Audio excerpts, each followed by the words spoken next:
So if you're here and you want to find out more about Babcock University, you've come to the right video.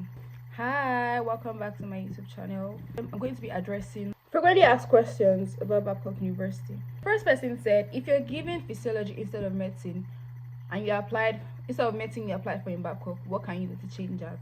So my answer to that would be that you have to have a very good CGPA at the end of your 100 level so that you can switch to medicine. And CGPA is like a grade that determines, it's a grade that they give to you in university. You know how in your JAM you're getting 180, in WAEC you're getting distinctions and things like that. So GPA is like cumulative points, like after you've calculated all your points for the semester, or for CGPA is for like the full, for first semester and second semester. So after you've calculated that and you meet their requirement, then you can be able to switch to medicine or whichever course you choose to switch. That question says, how do you pay school fees in Babcock?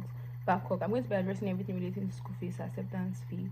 So you can pay going to the bank using your e-transaction for bank that uses e-transact payments, and you just use your application ID to pay your acceptance fee or to pay your school fees. Or you can pay it online. There's a space made for that now on the portal, your application portal, for you to be able to pay your school fees and pay your acceptance fee using Credo. So there's a space for that already. Is asking what the cutoff mark is in Babcock University. Like I always say, Babcock doesn't really release out their cutoff mark for medicine, law, and courses like that. But the general cutoff mark to be able to get into Babcock University is 180. And I don't know what their cutoff mark is for each courses, but I feel like when you don't meet what they need, the requirement they need, and they'll give you another course. Then when you enter the school, when they give you another course, then you can switch back if you have a very good CGPA to be able to switch back later on. I think that's what they do. Then another question is, can you bring toasters to the school to toast bread? No, Babcock University does not allow cooking or any sort. So you can't bring toaster, obviously. If Babcock University does not allow you to cook or do stuff like that, then it means that you cannot obviously bring toaster or any cooking appliance except your electric kettle and your electric iron. So you don't need things like toaster in school. Then another person asks, what do you need maxi dress for? It's not compulsory. Just you can wear it as your skirt. If you want to wear a long skirt, you can just wear it with a nice jacket. It's just to look good, basically. Just know how you can combine the outfit and make it look nice. That's what you need maxi dress for. So it's not compulsory. Then boo-boo, another person also asks, can you wear boo-boo to class? You can't wear boo-boo to class. Boo-boo is mostly for casual time, like in the evenings, to go and get food, to go and get something.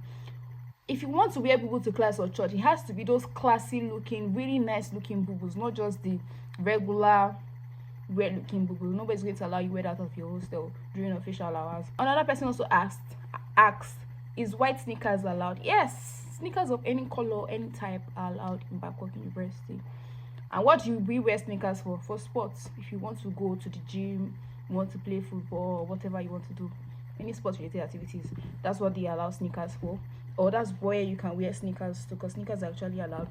Then, is any color of dress allowed? Definitely. Nobody's going to tell you don't wear this color of clothes. Any color of clothes, pink, blue, yellow, purple, name it, any color of clothes is allowed in Babcock University. Another question is, do Babcock University allow write post-UTME? Yes, they recently started writing post-UTME. I think 2 years ago or 3 years ago started writing post-UTME.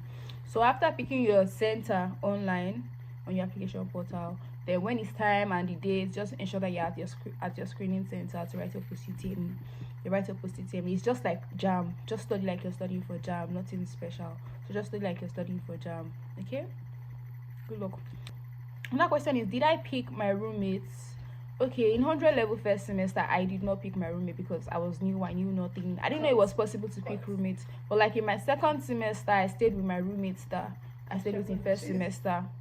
Then in 200 level, I was able to pick people I wanted to stay with, 300 down to 400 level. So your 100 level first semester, you might not be opportunity to be able to pick someone to stay with. They will just give you any random person.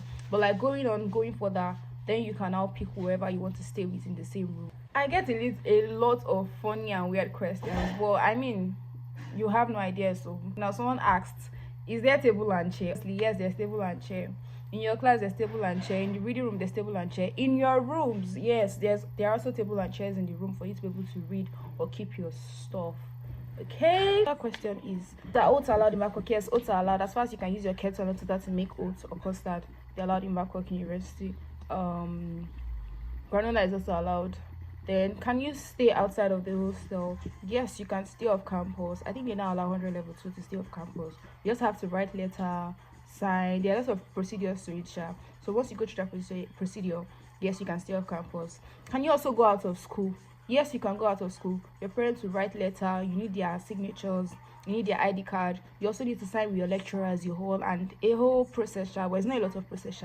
There's short pass and there's long pass. Short pass is for a day. Long pass is you're traveling and not coming back that same day. So yes, you can go out of school and come back into school. You just need to go through all those processes and procedures before you can go out of school and come into school. And you can also stay off campus too. What other drink can I bring aside from Coke and Pepsi? Since Coke and Pepsi are not allowed, even Lipton is not allowed, you can bring every other type of drink. Sprite, Fanta. Energy drinks are also not allowed, so bring any other type of fizzy drinks, carbonated drinks, Capri Sun, Piawa, etc. Another person also asked, are banks available in school? Yes, definitely there are banks in school. There's UBA, there's Zenith, there's Access, there's GT, there's Wema Bank. I think I know of those 5. There's Union Bank, but I don't think there's First Bank in Babcock University.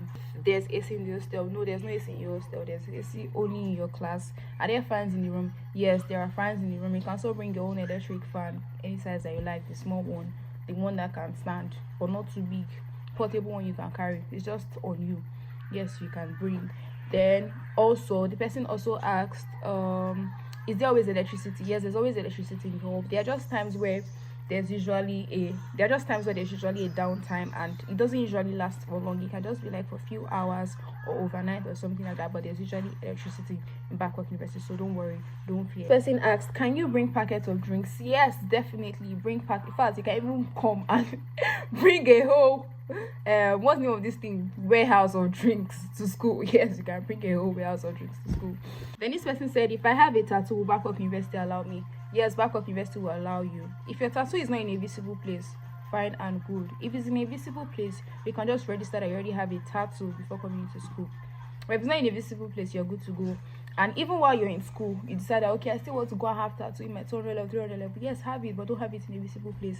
If you have it in a visible place, also, no, I don't think, if you have it in a visible place, then I don't know what you're going to do. Anyways, you'll be in 200 level, then you'll be able to sort yourself. Can I bring my DJ controller? I think I heard of a music student telling me, yes, he brought his DJ stuff. It's not really big, it's one small thing like this. He brought it to school and they allowed him. Then, can I bring my medication? Is there a process? You can bring your medication, menstrual pain, cramps. That's menstrual cramps drug, malaria drug, paracetamol, flagyl. Just know that the medication is for you and you alone. Don't go and be giving it out. Then, is there a process? No, just put it in your bag. When they're searching your bag, they see, they know that, okay, it's obviously for you in case you have something. But there's also a hospital in school. If you need medication, just go there. You think that you can't just walk in and say you want to get drug. You have to follow everything back when investing is process. You have to follow the process of going in, taking your card number down, then seeing a doctor and telling the doctor that this is drug you want, and the doctor will tell you why, blah blah blah blah, then they will give you the drug.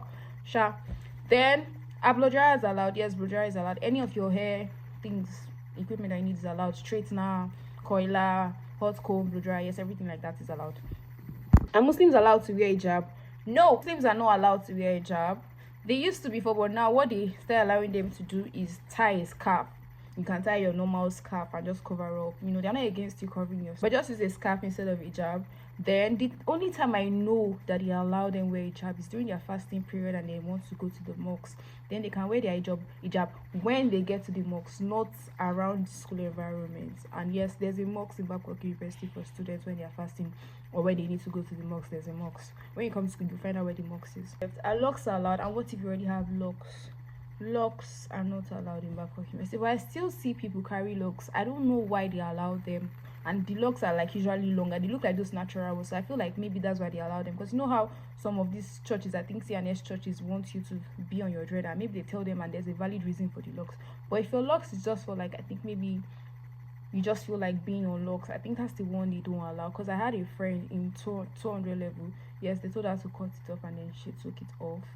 But now again, I started seeing again another person, more people on locks, and I'm like, Are they now allowing locks again? I don't even get what this their locks thing is. But bring your locks. If you're lucky, then you get to keep your locks. If you're not lucky, then just, you never can tell. Bring your locks and find out. Just that if they see, it's not that they'll just see your locks and tell you, okay, you already have the marriage sharp. If they know that they don't want your locks, then they'll warn you that, oh, you can't wear locks. Then you take their warning. Okay, that's it. This sweet person, like the only person that asked me what course I'm studying nutrition and dietetics. Well, no, I studied nutrition and dietetics because I just graduated. So thank you guys for watching. I hope you gained one or two. I hope from these questions you've already gotten like few information about Babcock University already. If you have more questions, you can still drop them. I'm here, I'll answer them. Then for next year set, because I think this year's set they're already even writing Post-UTME already. So for next year's set, if you want to ask about admission, admission usually starts, like the portal usually opens like that's June, July. Yeah, so like from June, just keep on checking if the admission portal is already open. And I think is admissions.babcock.edu.ng